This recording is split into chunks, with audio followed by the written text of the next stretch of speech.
Hey guys, so today I wanted to talk about a situation that happened with my son last week, just in case any of you ever have something like this happen, which I hope you don't. So what happened was, me and the two kids were at my parents' house, and my son had drank a whole sippy cup full of Pediasure, which most of you know, it's that like thick milk. It was vanilla Pediasure. And after he drank the entire thing, we were playing around. He was laughing hysterically, having a great time. And because he was laughing so much, all of a sudden the Pediasure came back up, but it didn't come out his mouth like regular vomiting. It all came out his nose. So what I think happened was that he got so worked up that he vomited, but instead of coming out his mouth like normal, it came out his nose. So this was really scary because first I saw this white stuff coming out of his nose, and I'm like, what's that? And then what was really scary was my son, the reaction that he had to it, because he couldn't breathe. There was all this like thick milk mixed with like mucus and junk from his stomach stuck in his nose to the point where he couldn't get it out. He was screaming, he was bright red, and he couldn't breathe correctly out of his nose. So I took him. I'm freaking out. I flipped him over. I was hitting him on the back because I thought he might be choking on something, trying to get everything out of him. And he still wasn't breathing right. So my mom called 911, and as we were talking to the operator on the phone, my son calmed down and could breathe again, got all the junk out of him and could breathe. But we had the paramedics come and check him out anyway, just in case we were overlooking something.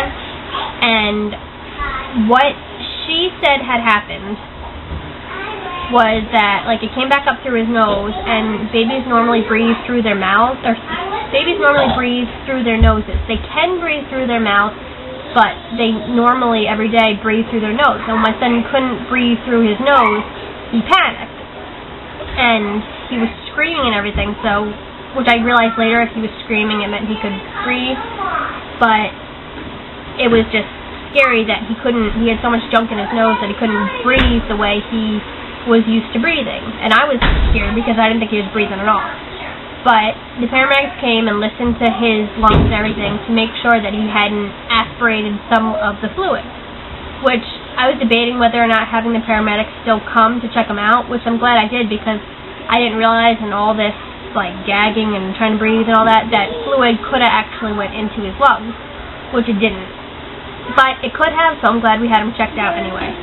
One thing that I learned from this that would have probably made the situation shorter and not as dramatic was the nasal aspirator that everybody gets in the hospital when your baby's born would have came in handy. I didn't have one in the diaper bag, and I didn't know where it was at my parents' house. Had I had this on hand, I could have helped him, suck out this stuff, get the junk out of his nose quicker, get him breathing the right way quicker. So in addition to recommending that every parent have a first aid kit right where you know where it is, I definitely recommend putting your nasal aspirator in the first aid kit. So I just want to share this with you guys because it really freaks me out. Nothing like this has happened before. And if anything like this has happened to you, let me know. And put this in your first aid kit. And yeah. But he's fine now. So nothing has happened since then, and yeah, he's all good now, so don't worry.